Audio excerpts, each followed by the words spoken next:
Hello everyone, and welcome to our AMA number 5 already. Joining me today, as always, is our CEO, Adrian. Hey, Adrian, say hello to the Fox. Yeah. Hello, everyone. Thanks for joining in. I hope, we're having a good hour of a lot of cool questions and hopefully cool answers and a lot of fun ahead of us. So welcome and thanks for joining in. Right. Those who have not seen me before during the AMA, name is Olga, and you might have seen me popping around Discord and Telegram, pushing some pretty cool announcements and helping the folks out. This time, we decided to do things a little bit differently and start with the questions first. By the way, you sent a lot of mind-blowingly good ones this time. Isn't that right, Adrian? The ones that I've seen were pretty cool. Yeah. Yeah. And we will cover those first. Of course, we will also, right after that, follow with the questions from the chat. So if you're watching this translation live, don't hesitate, drop us a question. We'll be happy to answer that.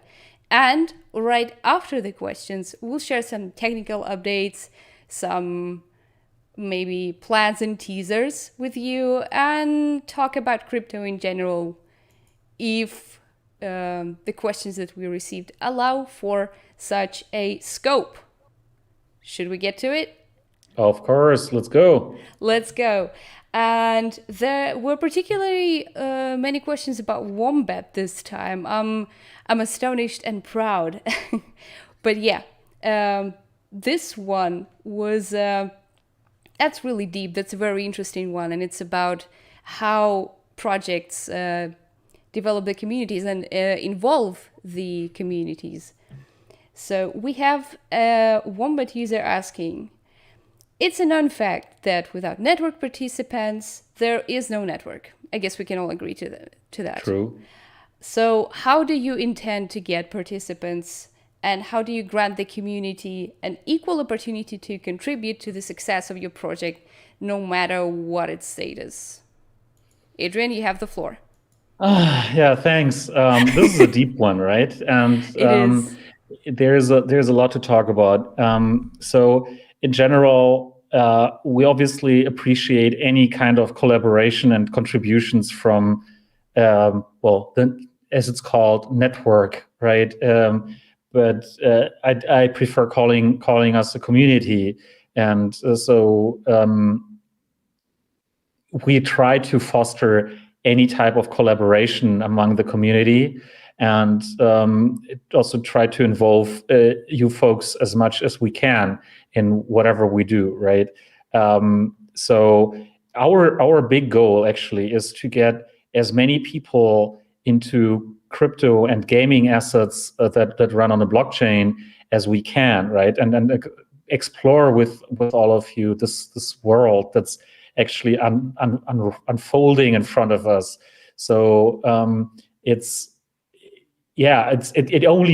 will only work if everybody who's in the space actually contributes to it, right?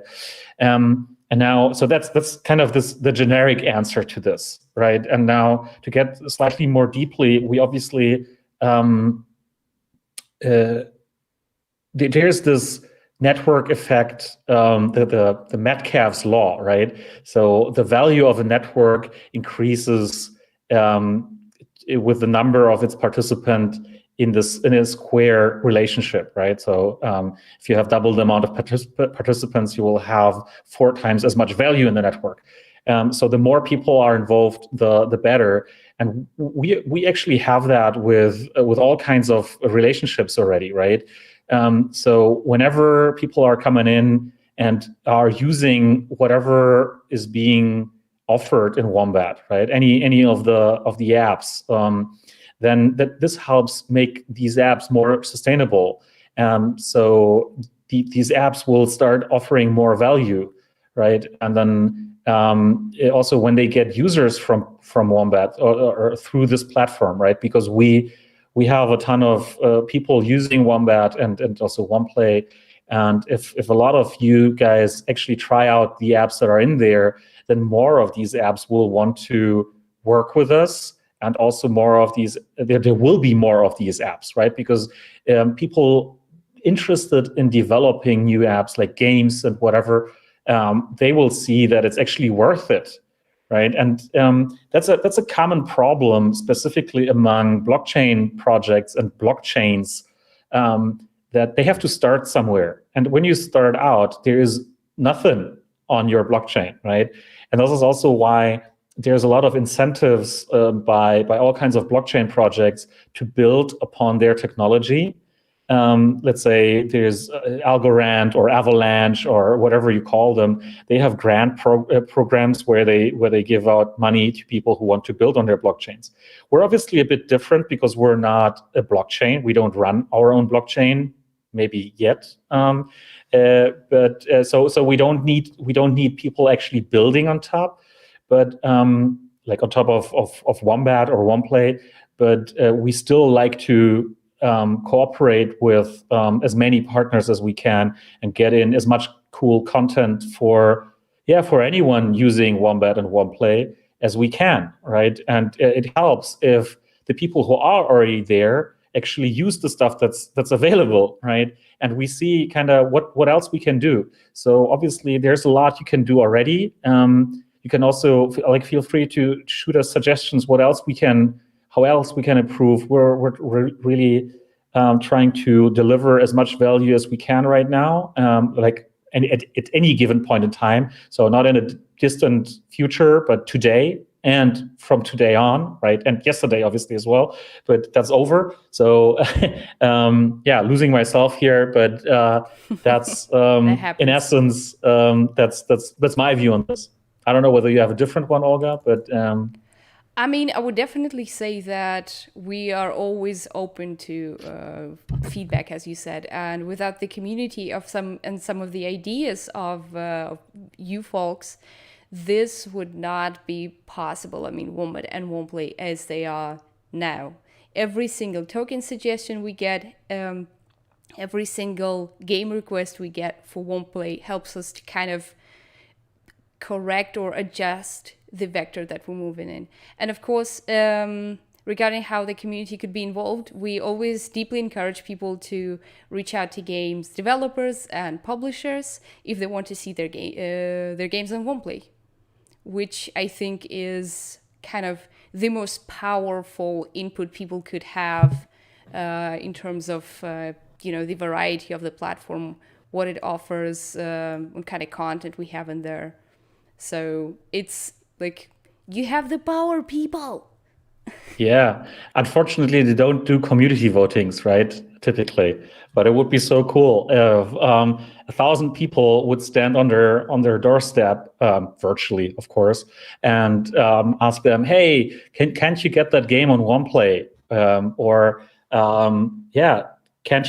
Can't you partner up with Wombat? And so we're trying to get everyone in, and I think through the inclusion of Ethereum that we. Obviously, we're not in a recap section, but we included Ethereum, as most of you know. So we were able to list a whole lot of partner dApps or of supported dApps within Wombat. So there's much more you can do now than you could a few weeks ago. So we also hope that you all enjoy all these Ethereum-based games, Ethereum DeFi. And all the other things that are out there on Ethereum. I mean, to me, it's mostly DeFi and games, but there's a few more things. Just try it out and tell us what you like and what you would like to see more of, because it also means like when we integrate the next blockchains, and there will be a lot more, right? It's always interesting for us to see what kind of content and what other blockchains you would want to see. So that we can adjust our roadmap accordingly. Well put. I've just been trying to remember some of the things that community specifically also requested regarding Wombplay. Different game genres those were that was a thing for sure. But I remember, I think our idea with PBTC was also inspired by people asking about different assets. If you remember, we had this PBTC payouts experiment during Easter, so that was also community input. All power to the people. I do remember that. Well, you for sure, but I was talking to the folks there. Okay. But all right, that I think was a pretty extensive coverage of this question. And if the author is here with us today in the chat, please let us know if we were able to answer that. While we're at it, we're moving on. We're moving on to another rather deep and serious question. And here goes. People nowadays are cautious about using messenger services, especially those related to personal data security. How does Wombat ensure that user data is secure and is not subject to leaks to third parties? That's a serious one. That's a serious one. Yeah, I'll try not to smile too much because it's serious. No, honestly, so for us, we don't capture any personal data, right? We don't want your data. We're not relying on your data in any sense. So whatever kind of there's very little data that we have, and that's only for technical reasons. That's basically just your login, right?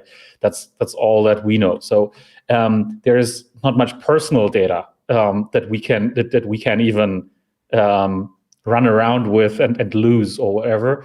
That's the easiest way of not of not having these data breaches, right? We don't have payment data. We don't have personal data of yours. So that hopefully helps. But there's another aspect, and that's the one about private keys and stuff, right?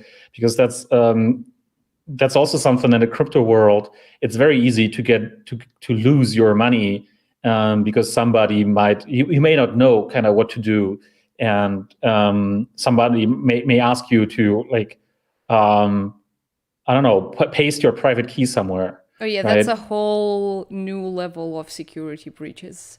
And that's kind of a new thing, right? But you should treat your private keys at least as securely as you treat your passwords. And I'm saying at least. Ideally, you would treat them even more securely, right? So don't write them on a piece of paper and don't let them leave them open, right? They're called private keys for a reason, because they're supposed to be private, right? So also you shouldn't if not necessary, you shouldn't share that private key with anyone. And you should be very, very cautious with websites asking you for your private key whenever you want to sign a transaction. There are a few legit sites that do that essentially because they're being lazy, right? You don't want to build kind of a proper solution, but be really cautious about those. And in Wombat specifically, because in OnePlay we don't have your private keys anyway, right? But with Wombat, we're trying to make it really hard to accidentally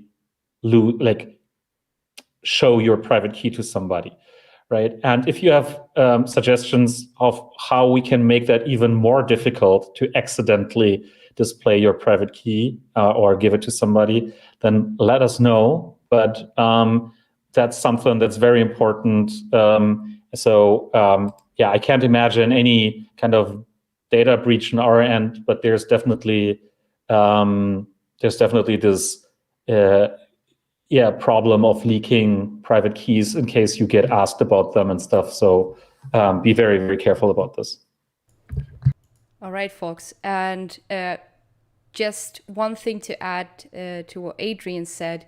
If you see at any point someone who might appear as if they're from our team and asking for private keys, please do not share it with them. We never, ever ask you for private keys. Never, ever. We don't need them. We don't want them. Keep your private keys to yourselves. And but this is an important thing, because sometimes what happens is when people report issues when importing a key, right? Because it might be in a wrong format or whatever. Feel free to send us a screenshot, but do not include your private key in the screenshot, right? Yes, please. Somebody could just type it in their wallet, and then it's gone, right? I always delete these these screenshots immediately when I see those, and I politely ask the people not to store these screenshots. Don't make screenshots that contain your private key in clear text. Yes, absolutely, folks. Please do not do that. But let's move on to a more kind of lighthearted topic.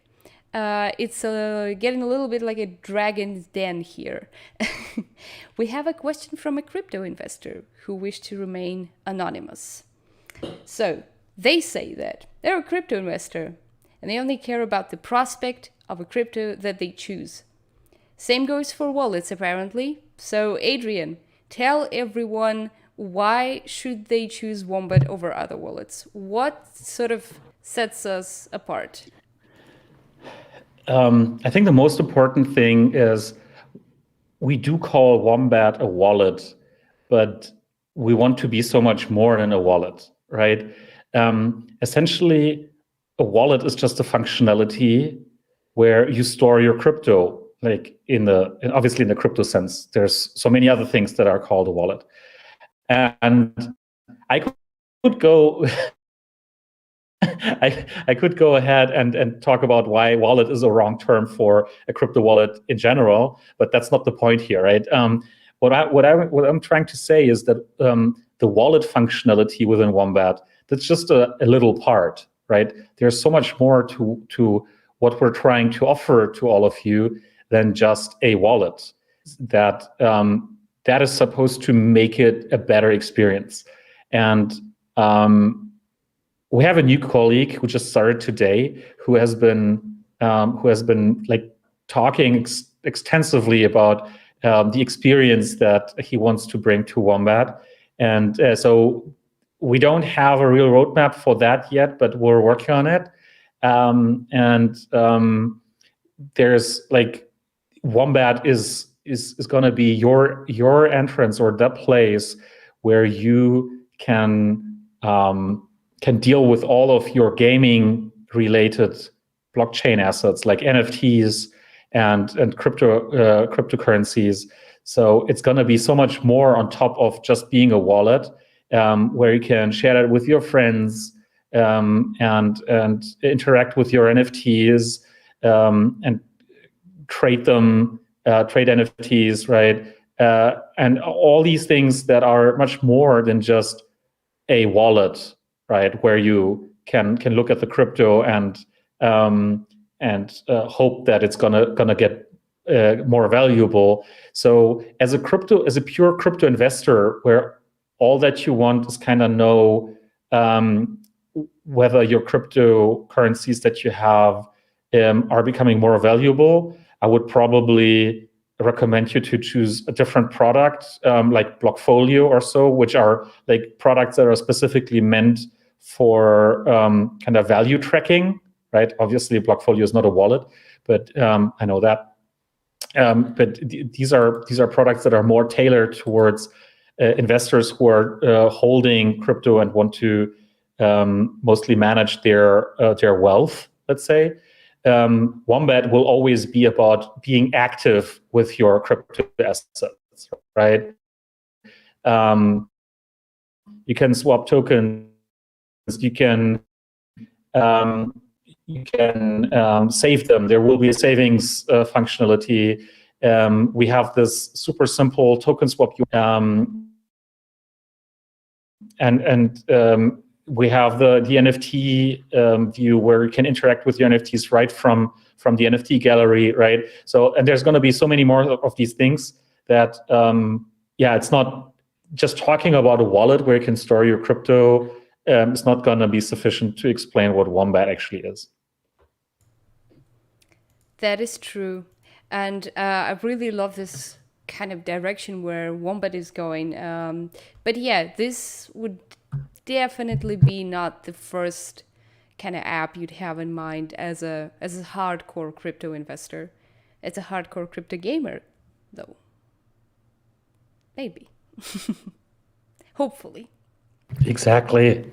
But okay, let's get down to the one place stuff. We will obviously cover other questions that are more general and concern EOS and blockchain stuff overall, but those will come a little bit later. So, about OnePlay. How would OnePlay take games and forms of earnings to another level, taking into account the great growth of ETH, I'm assuming Ethereum-based games, and also professional gamers in the space? Very good question. Because we launched Ethereum in a Wombat, and now it's a natural thing to ask in a way, what's going to happen with Ethereum within OnePlay as well, right? So it's a great one. And the big problem that we have with Ethereum, the big problem that we have with Ethereum in general is that, there's two problems, and one is always discussed about and the other isn't, right? The one that everybody discusses about is that it's super expensive to use Ethereum, right? And that's obvious. So if I want to send an NFT on the Ethereum network, that's probably going to be about $10, maybe $7, maybe $12, depends, right? So that's very expensive, and it's very exclusive because it means that these small mass-produced NFTs, of which there are a lot, like maybe more than 100, right? They don't work very well on Ethereum because you don't want to send and transact an NFT that's worth $10 for $10 in fees, right? So that's a problem.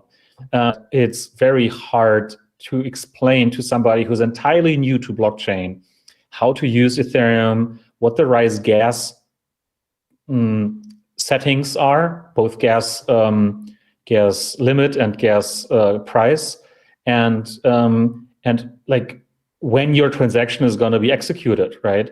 So even if it was much cheaper, it would still be difficult to understand what these numbers mean.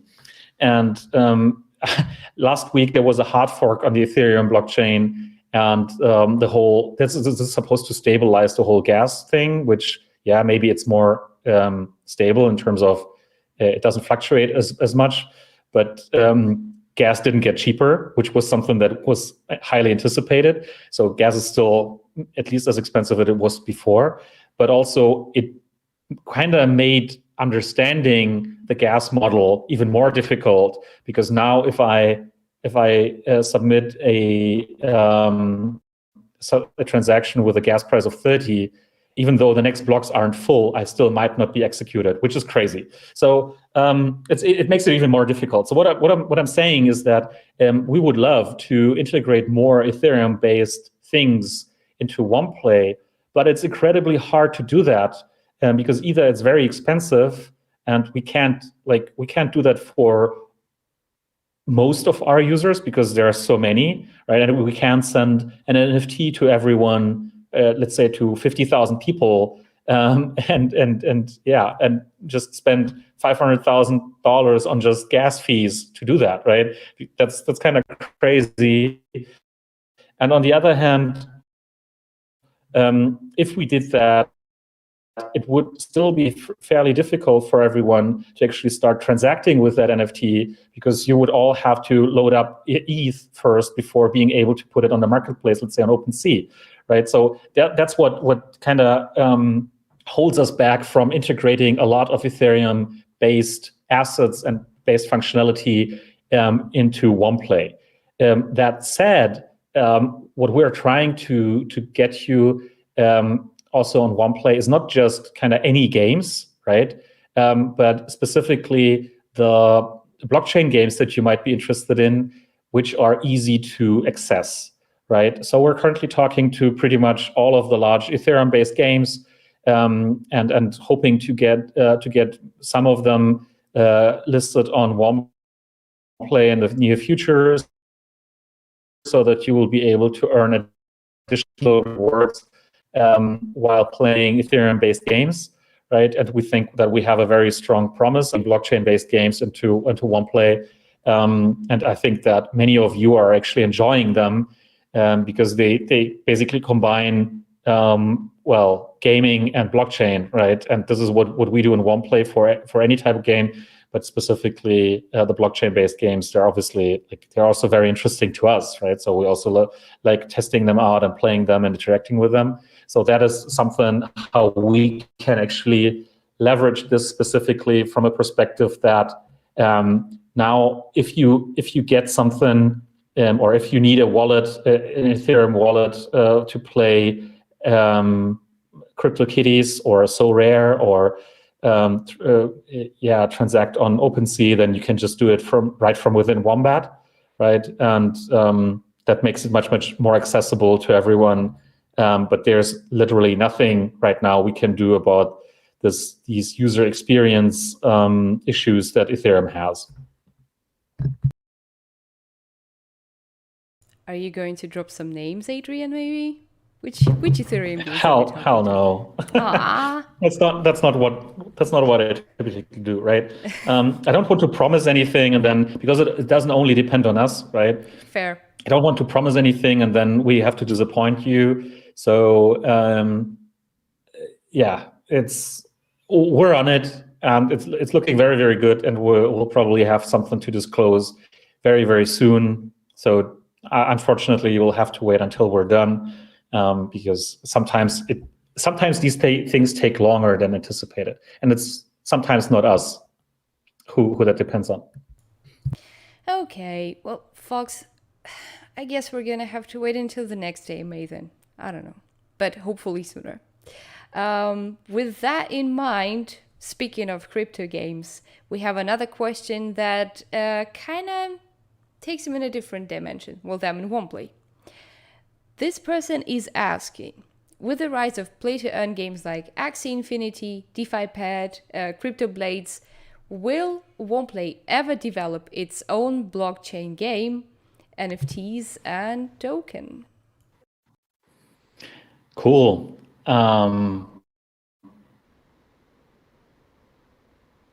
Right. It's great because we get asked a lot about X Infinity and kind of what we have in common and so on. And it's very interesting because, if there are reports and articles about X Infinity and how there are people like making a living on top of X Infinity because they can now play to earn, right?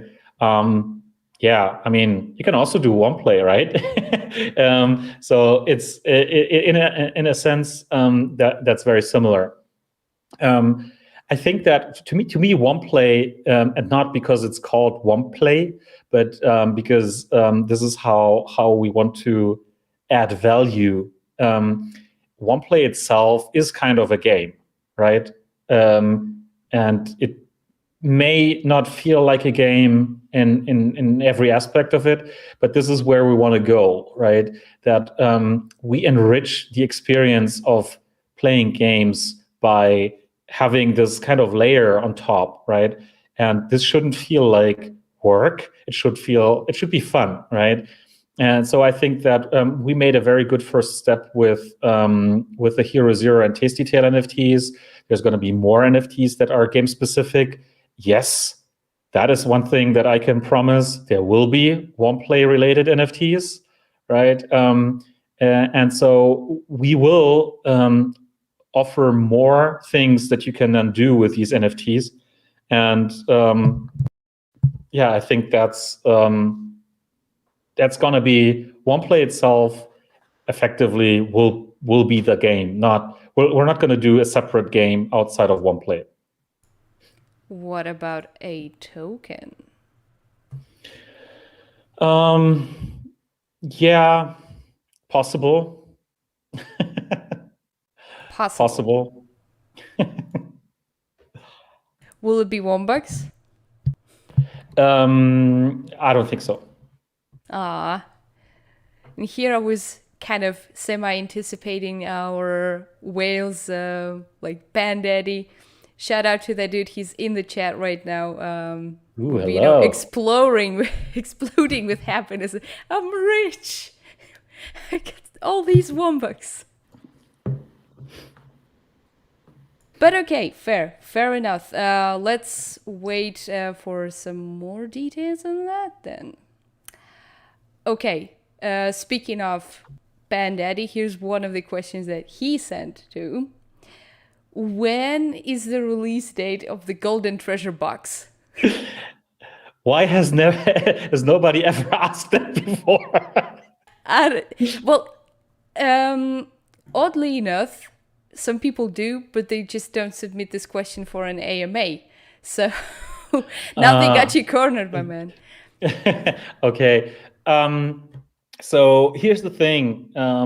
We obviously wanted to release it much sooner, right? And it's now been hanging around there forever. It's just that we changed our plans with these boxes, and they will come for sure. It will probably be more than just these golden ones, and we just wanted to make them more exciting. So they may have something to do with NFTs. So they're going to be. It's going to take a little more while. So I can't tell a date, but it's definitely going to be this year. They will be related to NFTs. So I think that they will be more exciting than what we had originally anticipated, but it's also going to take a little bit longer. So thanks for asking. We'll get them to you as soon as possible. Promise. All right. Then what about the next NFT game, like Tasty Tale Hero Zero? Can't drop names either yet? Yeah, that's the unfortunate part. We're in, let's say, it's more than discussions. It's also more than negotiations. It's basically just putting on the final touches on the things. But we can't tell you a launch date yet. I believe it's going to be within the next month, for sure, that we're going to have the next NFT game. And I just can't tell you it's that because we're still in the process. So it's going to be one of 3 games. But again, I better not promise it's going to be that because it might not be that. It might not end up being that. So we better announce it once we know and once we have a date, and we'll let you know. And by the next AMA, it's going to be there. All right. Well, let's switch on to some more general things. And there was one actually very good surprise question that just came in like minutes ago. And it would be interesting to hear your response to that as well. But let's first... Surprises. Right. Our community is full of surprises. I'm getting nervous now. Nah, I don't like surprises. It's a very creative question. But that's just a teaser. So let's do some educational work for the beginners out there. We received a question that I think pops in the mind of every person who just started working with EOSIO blockchains. So, I don't really understand the differences, says this person, between in the use and the whole working system of RAM, net, and CPU on EOS. What's with those? How would you explain those concepts in the best and the simplest way, really? Okay, I'm probably the wrong person to explain them in the simplest way, because I'm the kind of person who tries to give you a little bit more detail, right? So all 3 of them have one thing in common. In general, blockchains are open ecosystems and everybody can use them, at least public blockchains like EOS, right? So anybody can use them. But their bandwidth, their resources, they're finite. So you can only execute a certain amount of transactions per, let's say, per each time period, per, let's say, block or per minute or per day, right? So in order for somebody to use that, these people will have to somehow pay for the usage of this finite resource, because if they didn't have to pay in whatever way, people could spam the network, right? And you wouldn't be able to distinguish anybody who's just spamming the network and just producing weird, useless transactions from somebody who wants to actually achieve something that's valuable for them, right? So that's why there is that's why there are fees associated to Bitcoin transactions. That's why there is gas on Ethereum, and that's why there are these three resources on the EOS network. I mean, we can probably neglect net a little bit because it's very similar to CPU, and there is no necessity to distinguish between those two effectively. RAM is totally different. So here's the thing. RAM it's also a bit misleading. So that's storage on the blockchain. If you want to store additional information on the EOS blockchain, then you have to reserve the space where you want to store this information. It's like it's basically like your disk or like any USB drive, right? You have to have the space before you can copy any files on there. So that's also why, for instance, if you want to put an NFT up for sale, you have to have RAM, because you're adding information to the blockchain, meaning this NFT is on sale now for that price, right? So you need a little bit of RAM to actually store that information. Yeah, so that's that with RAM, right? The thing is, with RAM, you have to buy it. So you have to pay EOS in order to acquire RAM. This is not very straightforward. We're working on a better kind of funnel for that, a better solution, an easier, simpler solution for that, and we'll probably have a solution for that soon. So I think that's okay. Although it's very annoying because it can also get expensive if you want to do a lot. With CPU and net, this is an ongoing thing, right? So whenever you want to do a transaction, whatever transaction that is, whatever action that is on the blockchain, you have to kind of pay for the execution of that, because there's typically some type of code executed on the blockchain on this virtual machine that runs that powers the EOS blockchain, and it's also limited. And you have to allocate a little bit of that limited resource to yourself. And this is why you need this CPU or net resource. That's even more complex than RAM. But this is the distinction, basically. RAM is just the information that you write on the blockchain. And CPU and net are kind of actions that are executed on the blockchain. And that's what you need them for. However, we're really trying, we're doing our best to abstract from that as much as possible. So most of you should not experience any problems with specifically CPU and net on a kind of the daily basis. We have that free transaction model, right? So that if you don't sign many more than a few transactions per day, then this shouldn't bother you too much. But I'd be really, really curious, and I mean it, how many of you are experiencing issues with, specifically in this case, CPU and net in your daily lives. And I would really like to hear kind of a little vote, so that we know what else we can do about it, because we're trying to cover most of these costs as long as they're not like super, super extensive and thereby expensive, right? So if there are specific apps and smart contracts that you want to sign transactions on, let us know, and we can always see whether we can add them to our whitelist program, to our unlimited transactions, unlimited CPU program, so that it's easier to use for you, because we don't want to be in your ways.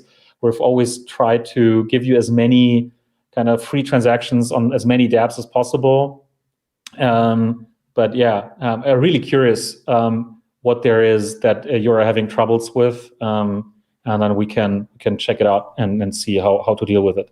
With RAM, it's slightly more complex.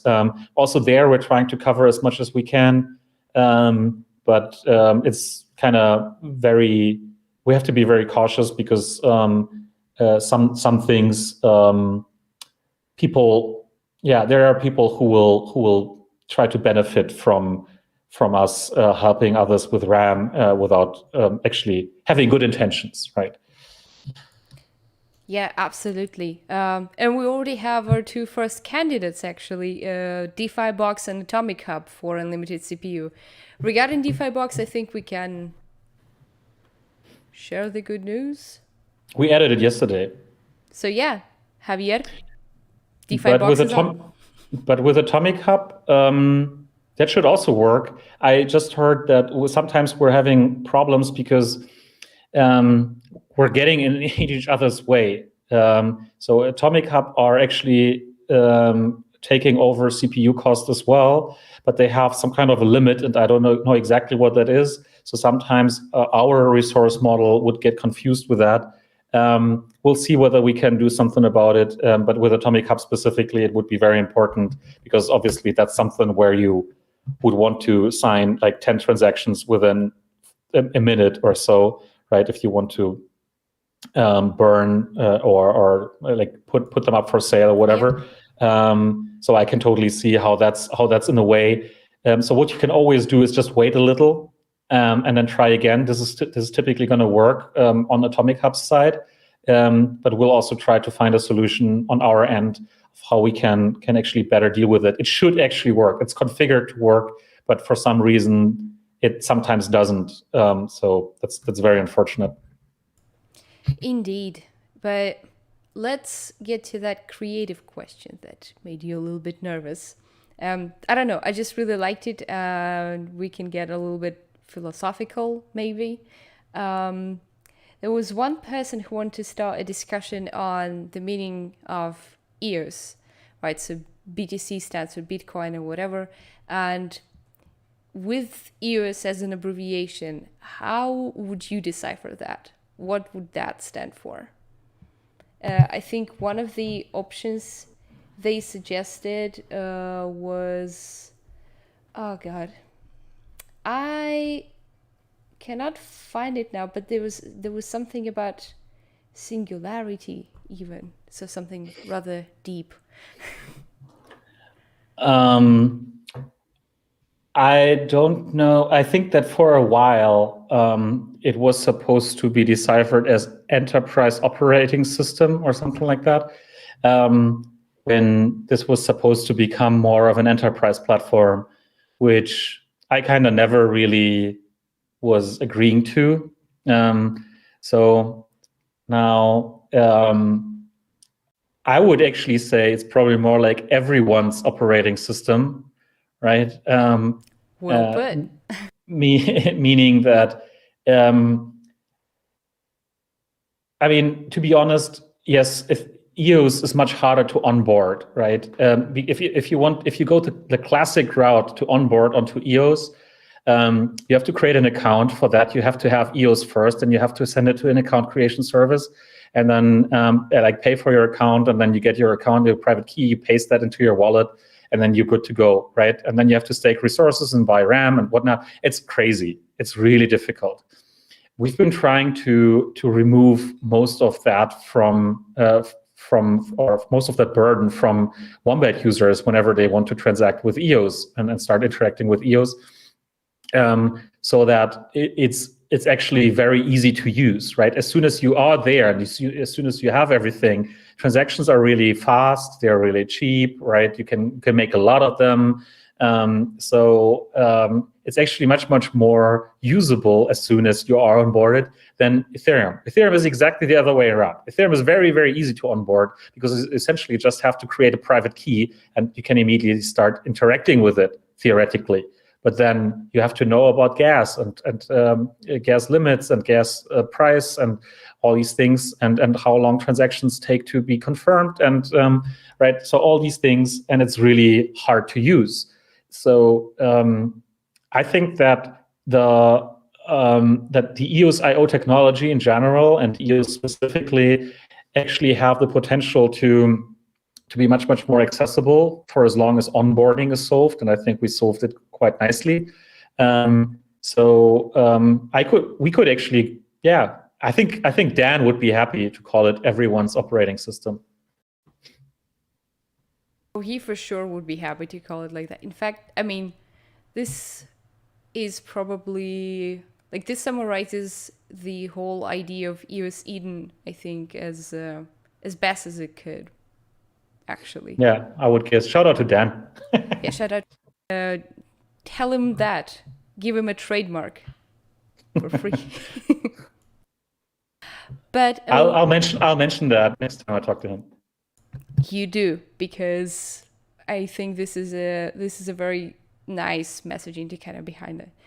But it looks like we're done with the questions that were sent in advance, and boy, oh boy, is the chat active today. Okay, let's start. Ramitz Chu is asking, what's the future possibility of building a blockchain? You already hinted at that, sort of, but how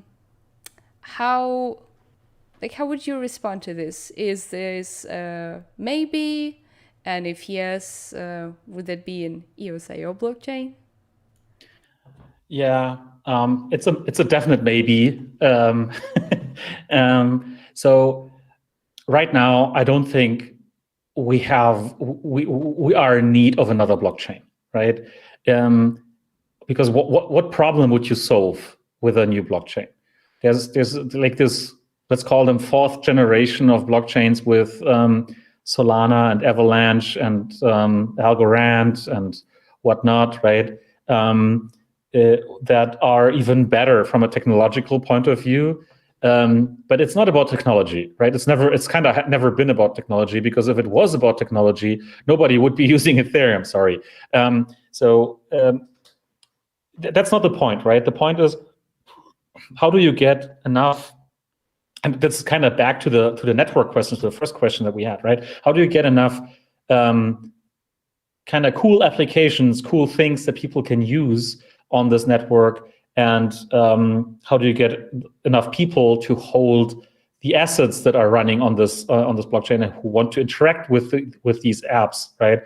And this is the problem. And we're happy to help any blockchain and any application to get more exposure to all of our users, to all the people who are using Wombat and OnePlay, right?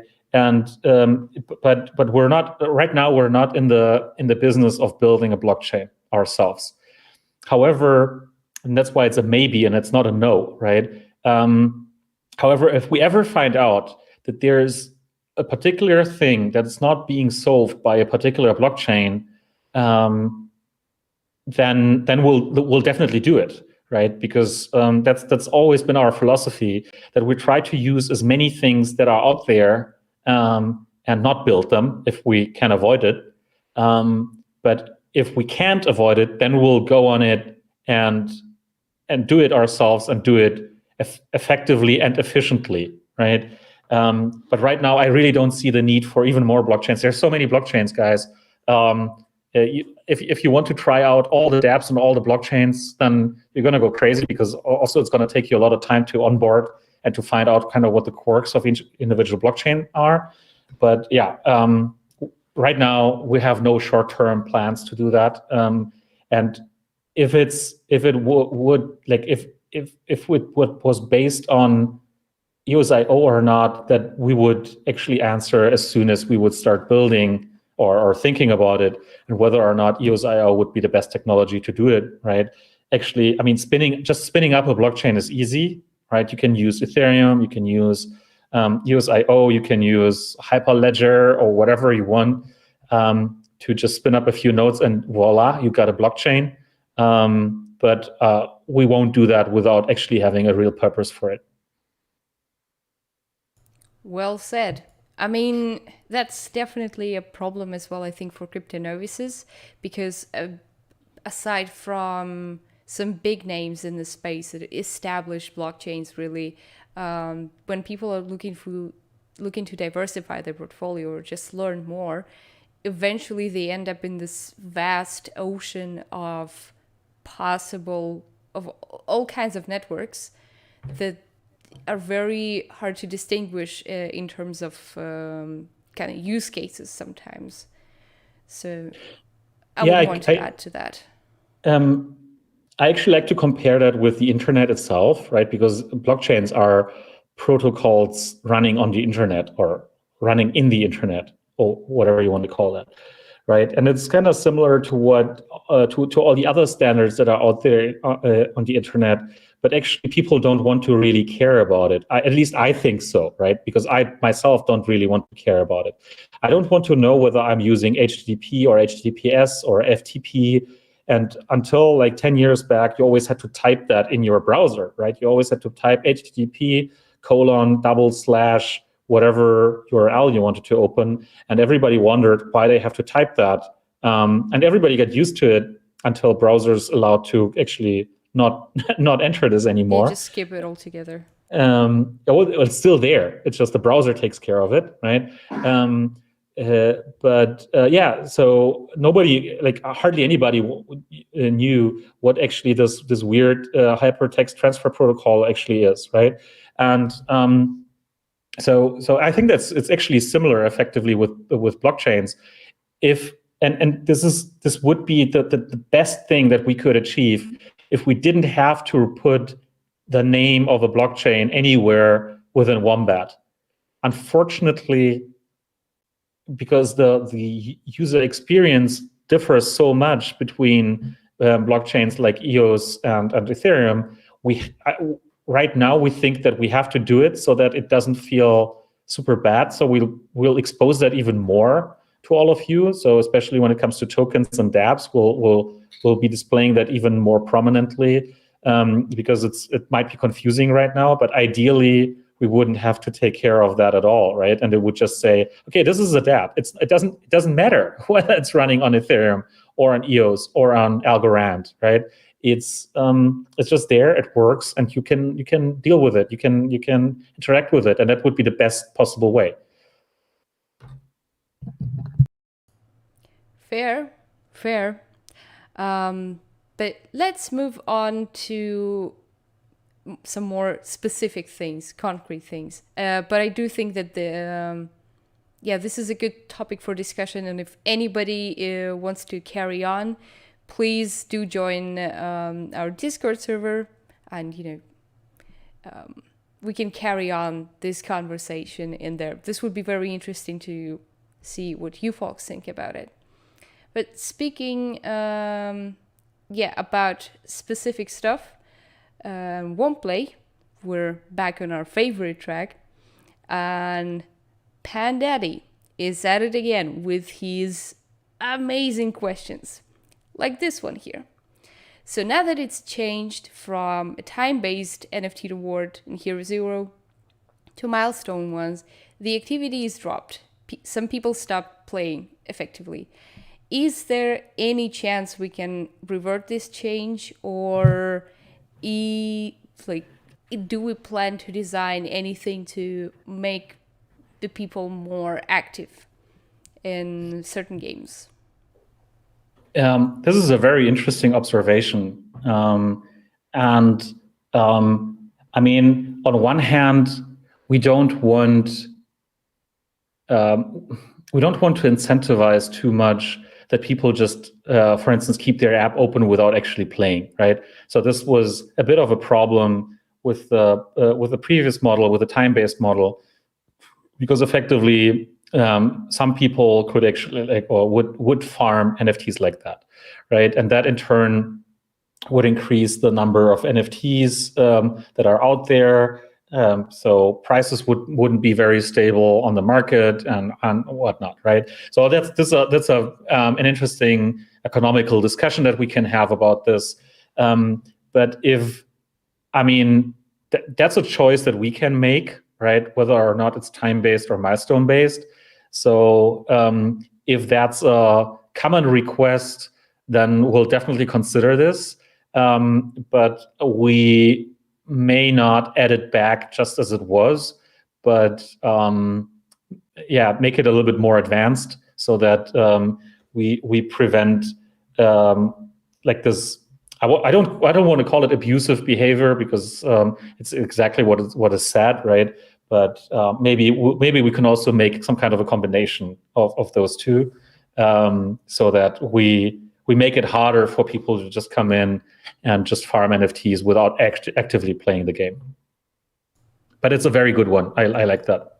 Yeah, that would be actually very interesting to see something on Wombly that incentivizes people to, actively engage with the game more, because we already have a couple pretty high-ranking teams, Hero Zero, the WOM players, and the NFT hunters. I think those are the names. If not, I'm really sorry, guys. Give me a kick on Discord if I did. How do you not know that? Oh, God. I don't know. How do you know? No, unfortunately, I don't have the time to play as much Hero Zero. Oh well. I would like to. Don't get me started. I think that with Hero Zero in particular, it's actually funny because, truth be told, I found it pretty boring in the beginning, but it actually gets much more interesting over time, right? And this is unlike other games where you actually unlock many of the possibilities very quickly. In Hero Zero, it actually takes quite a bit of time, right? And I actually did realize that it gets much better and much more fun over time. So shame on me that I haven't played through level 100 yet. Well, you'll get there someday when you have enough time. maybe Pandaddy can even take you into his team. Oh, I'm not sure whether I'd be a reliable team member. I'm sorry. But okay, there was another very interesting question that, well, you get a lot. But if you could kind of pinpoint some sort of a time frame to that, I think this person would really appreciate it. When wax? I promised, I think it was in our last AMA, that this will be the next blockchain after Ethereum. Yes. We're done with Ethereum. It's going to be the next blockchain soon, right? We're just doing one more thing, and we have a little bit of a summer issue, right? Because a lot of people are on vacation. But anyway,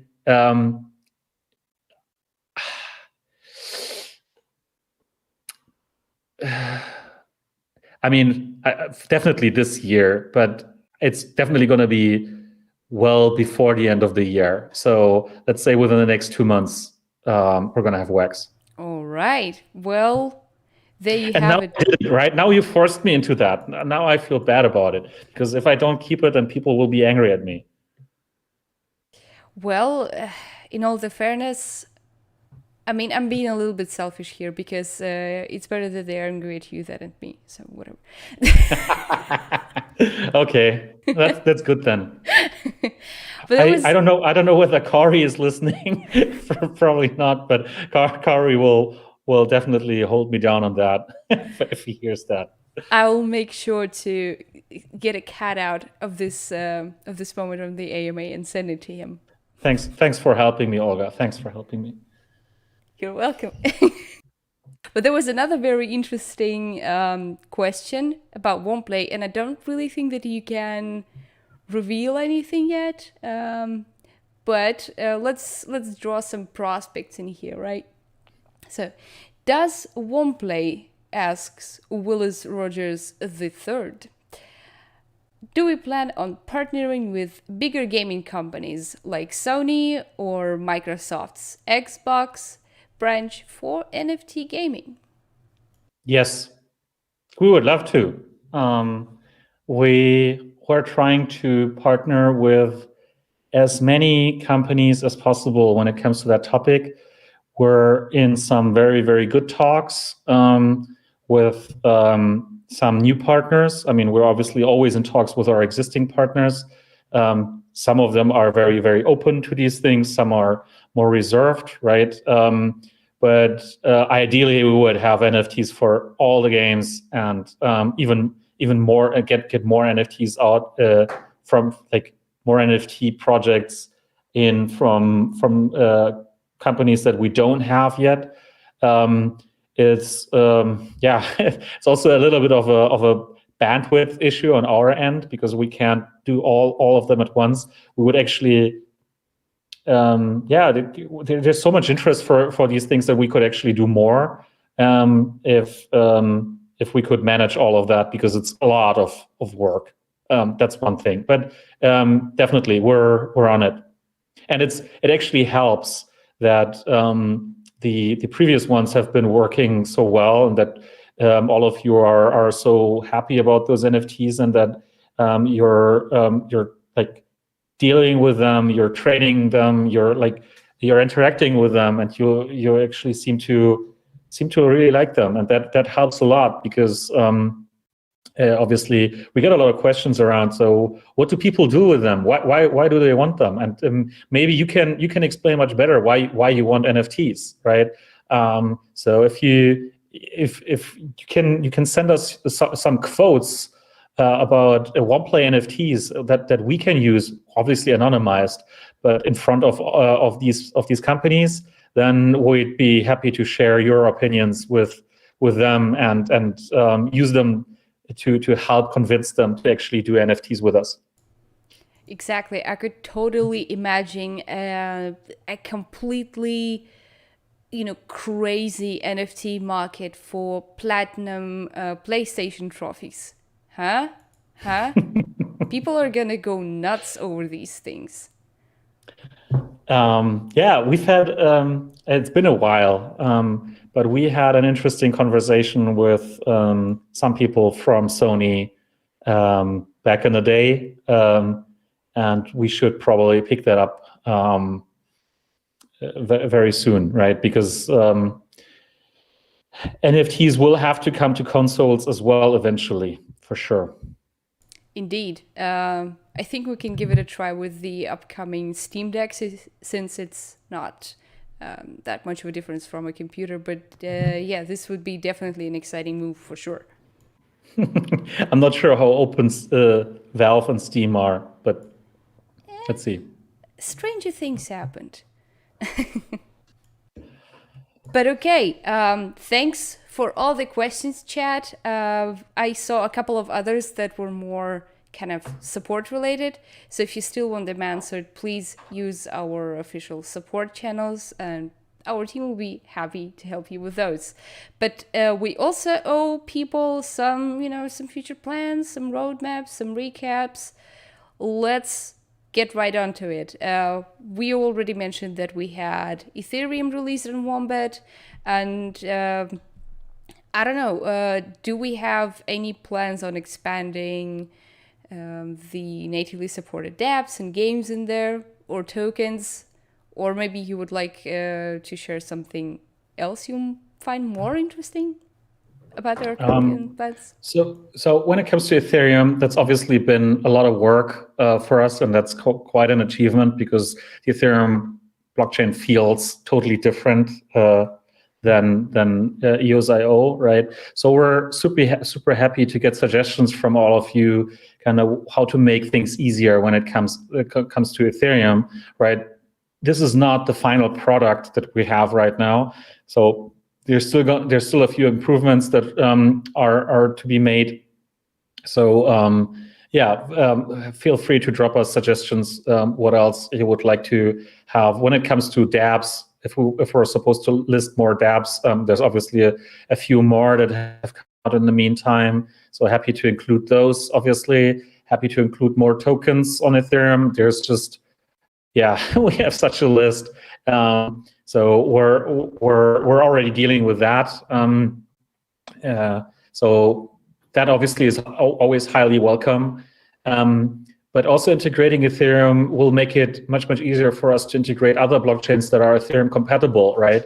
So I'm talking about Binance Smart Chain, I'm talking about Polygon, I'm talking about just a plethora of other blockchains that are technologically very similar to Ethereum, which we'll be able to include. So there will be more content on that end.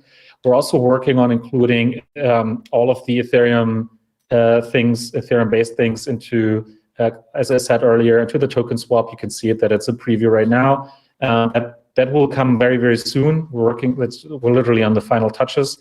We'll also include that in the NFT gallery. We'll include Ethereum-based NFTs there.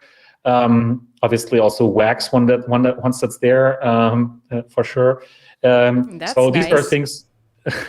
I mean, come on, you can't do Wax without NFTs. Yeah, I mean Ethereum, because we already had like a couple of questions from people if they can access their Ethereum NFTs in the gallery as well. Yeah, totally. That we're already working on it. It's just again, I don't want to whine too much, right?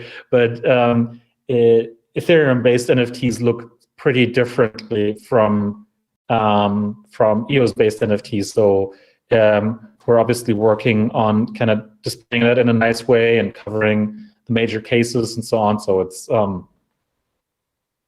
it will be there soon, but it takes a while. So that's all things related Ethereum, right? But outside of that, like on the Wombat end, there's still a lot of improvements that we need to make when it comes to the overall experience that people have, and also the first things that you see, right? We want to expose NFTs more. We also want to enable you to share them with your friends, and have easier ways of putting them on a marketplace or finding more things that are interesting to you. So that's a whole lot of kind of smaller individual features, but they add up to kind of a totally different thing. So that's mostly it for Wombat. On the OnePlay end, I spoke about it earlier. I mean, we obviously have these treasure boxes that we're working on. There's more NFTs. There's also more NFT experiences. So there you will be able to do more with your NFTs.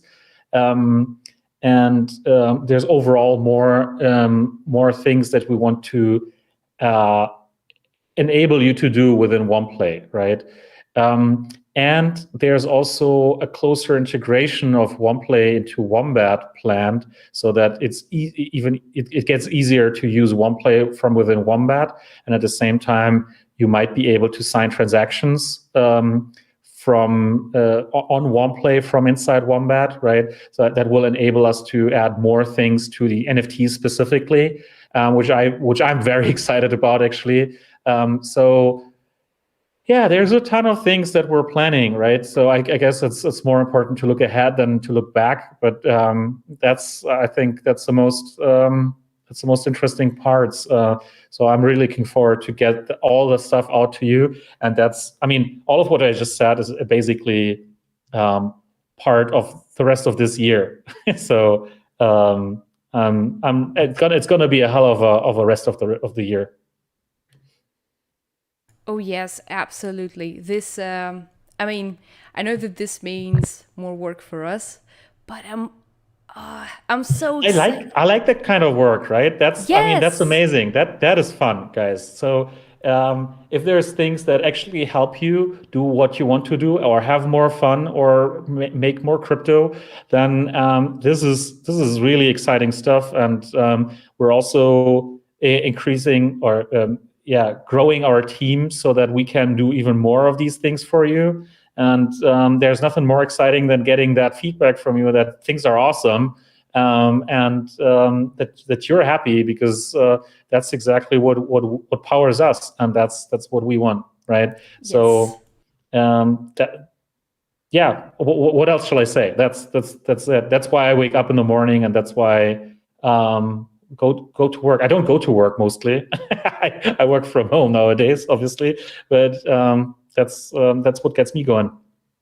Absolutely. I mean, it makes us sound a little bit like emotional vampires of sorts, I guess, but we really are powered by your feedback, guys.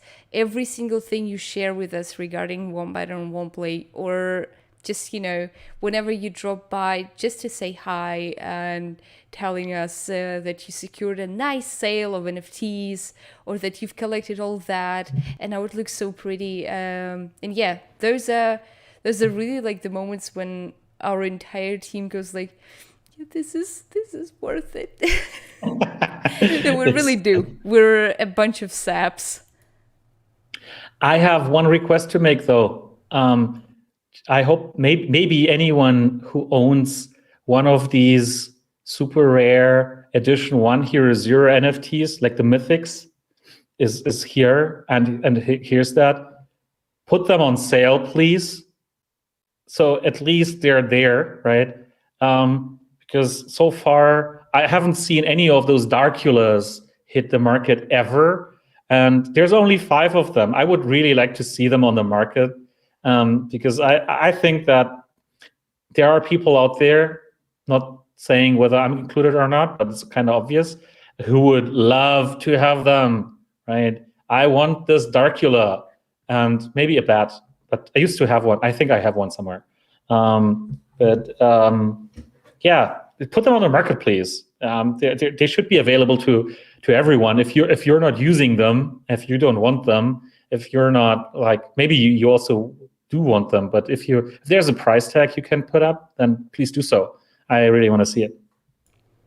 Yeah, that was what I was about to say. Maybe they want them for themselves. Yeah, for obvious reasons. But what's special about Darkula? I mean, right? I mean, obviously it's cool. Looks cool. But yeah, but why is there a Sorrow out there on the market, but not a Darkula? And there's never been a Darkula on the market, at least as far as I know. Yes, I'm actually pretty sure that there was never a sale because it suggests the price is 0.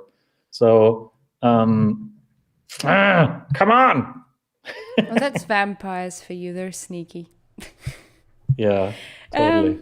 Well, on that weird note about vampires, we are wrapping up our AMA number 5. Thanks a lot to everyone who came by, who asked the questions, and if yours wasn't answered, we're gonna do a quick follow-up in the chat, so don't worry about that. But first of all, stay safe, stay playing, and be the amazing community of one players that you are. Thanks a lot. See you soon. Bye-bye.